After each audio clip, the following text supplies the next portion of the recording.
minha fala é da sociedade civil, não é uma fala de governo, apesar de eu participar do Conceia, que é um órgão, digamos, misto entre governo e sociedade civil. Eu estou lá representando o Fórum Nacional de Reforma Agrária, sou delegado pelo Fórum Nacional de Reforma Agrária no Conceia, então eu faço essa conversa. A questão da segurança alimentar, ela... como é que eu vou colocar? Antes de 85, antes da eleição do Tancredo, a gente tinha uma campanha nacional pela reforma agrária que era coordenada pelo Betinho, tinha uma grande participação da igreja, tinha a participação de todas as confederações do campo, CONTAG, MST na época estava se formando, e a gente começou a discutir essa questão. Levamos essa questão da reforma agrária para a Assembleia Nacional Constituinte.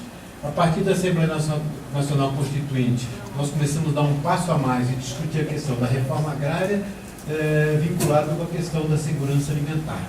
E, portanto, entrou nessa discussão também outras pessoas, entrou o Conselho de Nutricionistas, etc. E aí aprofundamos uma ideia de organizar um Conselho Nacional de Segurança Alimentar. Isso aí foi sendo discutido. Enquanto isso, nós passamos por um momento de mobilizações importantes, como já foi falado aqui, não é? A questão do Collor foi, digamos, um momento de ápice da mobilização popular. Nós temos a Assembleia Nacional Constituinte de um momento, depois do Collor foi o grande momento. A partir daí nós tivemos um refluxo, o Collor, nós tivemos o impeachment do Collor, que assumiu foi Itamar. Aí o Itamar, com toda a liberalidade dele, deu espaço para a gente criar o Conselho de Segurança Alimentar. Então, com o Itamar foi criado o Conselho de Segurança Alimentar.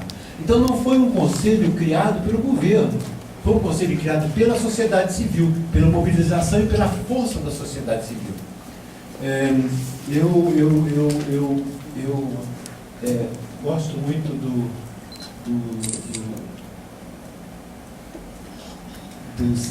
do seu Vino, mas eu acho que não é o governo que consolida ou fortalece a sociedade civil.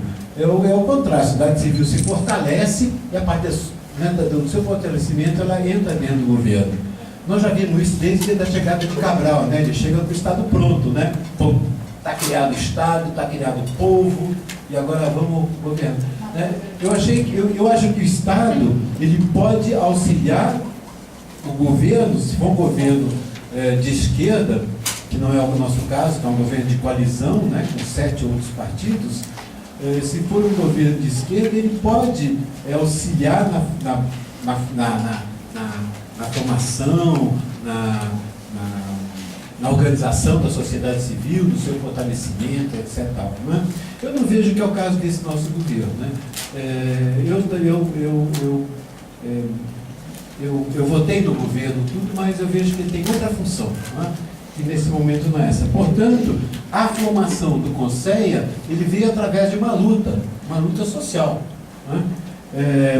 Depois do Itamar, nós tivemos o Fernando Henrique Cardoso. O que o Fernando Henrique Cardoso fez? Quando ele viu que o Conceia era um órgão da sociedade civil que pressionava o governo, ele principalmente extinguiu o Conceia, criou um programa chamado Comunidade Solidária, botou a professora Ruth, a dona Ruth, que era a mulher dele, como presidente do Conceia, e acabou com a história, entende? Acabou com essa história de participação da sociedade civil no governo. Não tem essa história, né? Que é outra, né? Era outra.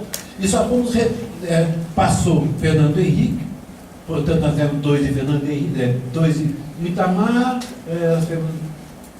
10 anos com Itamar. 10 anos com Itamar, 10 anos com Fernando Henrique, 2 décadas. 2 décadas e o Fernando Henrique mais baixa ainda, né? Baixa de participação. Quando o Lula se elege, nós voltamos a carga, enquanto sociedade civil, para recriar o Conceia. Então, não foi ele que falou assim, olha, turma, chega aqui, vamos criar o Conceia. Não. Vamos lá e olha, Lula, tem que recriar o Conceia. Está aqui o Fórum Nacional de Reforma Agrária, tem o Fórum Brasileiro de Segurança Alimentar, tem, né, uma força que levou a criar o Conceia. Portanto, o Conceia ele nasce com essa força da sociedade civil. Portanto, nós somos, a composição é 2/3 é 1/3 do governo, 2/3 da sociedade civil, e o presidente é da sociedade civil, né? Sempre foi. Então, o Conceia ele se mantém, né? E ele se mantém no momento em que a questão da segurança alimentar, da soberania alimentar, começa a ganhar espaço no debate internacional. O Lula entra a questão da fome, né? Pauta essa questão na agenda internacional e nacional, portanto, o Conceia ganha uma certa expressão, e a partir daí tem toda uma luta que é internacionalmente travada na FAO, que é para reconhecimento do direito humano à alimentação.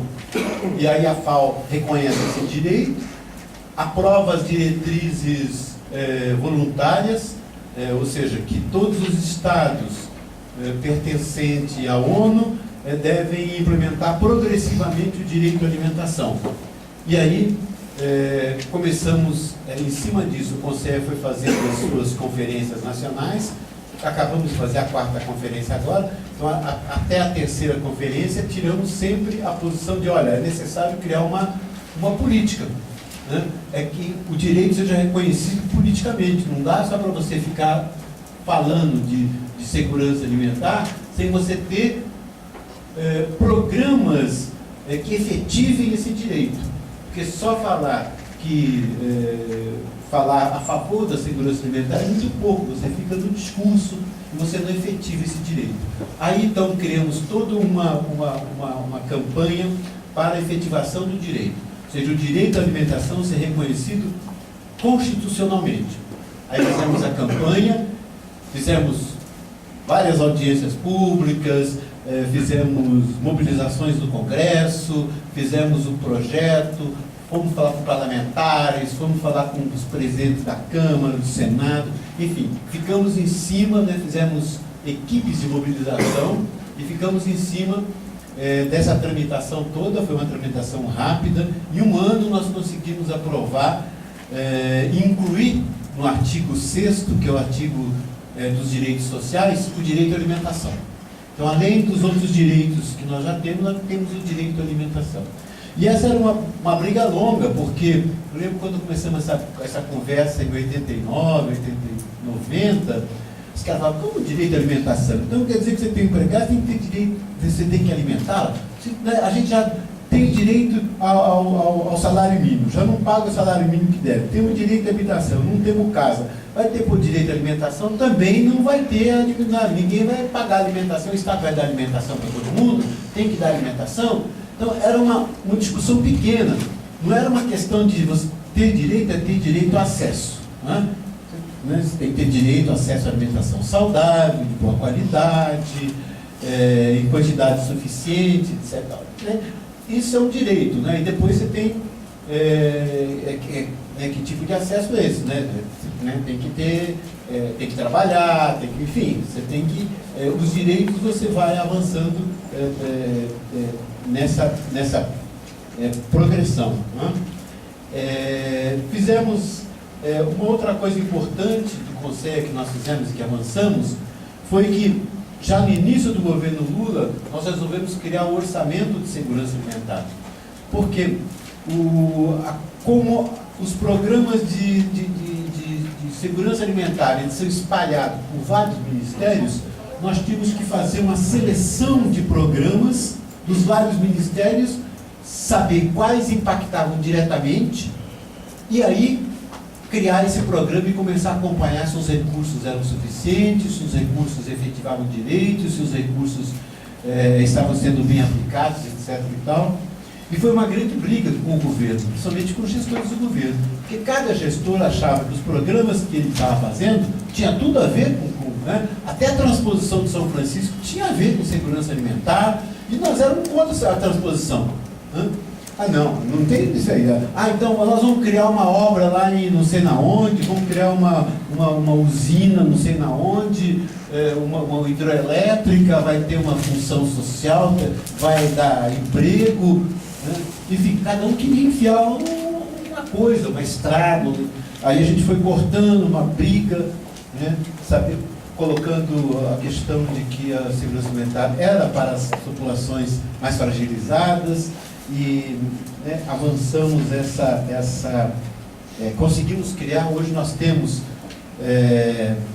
no Senado Federal, ele tem um programa chamado Siga Brasil.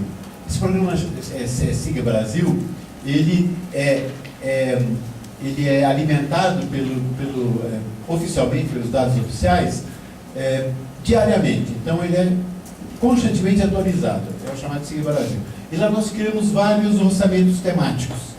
Né? Ou seja, você não precisa pensar o orçamento, senão nós chamamos de pensamento de preguiçoso, né? Porque você chega lá e está o orçamento da mulher, que foi feito pelo Cefêmea. Nós do INESC fizemos o orçamento da criança, indígena, meio ambiente, quilombola e de desigualdade social. O do orçamento de segurança alimentar nós fizemos junto com o governo e com outras ONGs que participaram também, né? Portanto não é só do INESC. Mas está lá e todos os conselheiros acompanham a execução de segurança alimentar e nós fazemos esse debate no final, não é? Eu acho que eu pararia aqui agora, nessa conversa. Eu acho que vocês estão trabalhando por dentro também da sociedade, do executivo e do legislativo.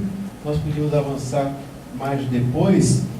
E uma última coisa mais importante que nós conseguimos agora foi o Plano Nacional de Segurança Alimentar, né, que cria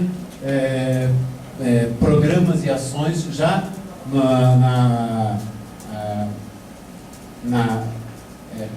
no PPA 2012-2015, referente à questão de segurança alimentar. Tem um item lá de segurança alimentar, né?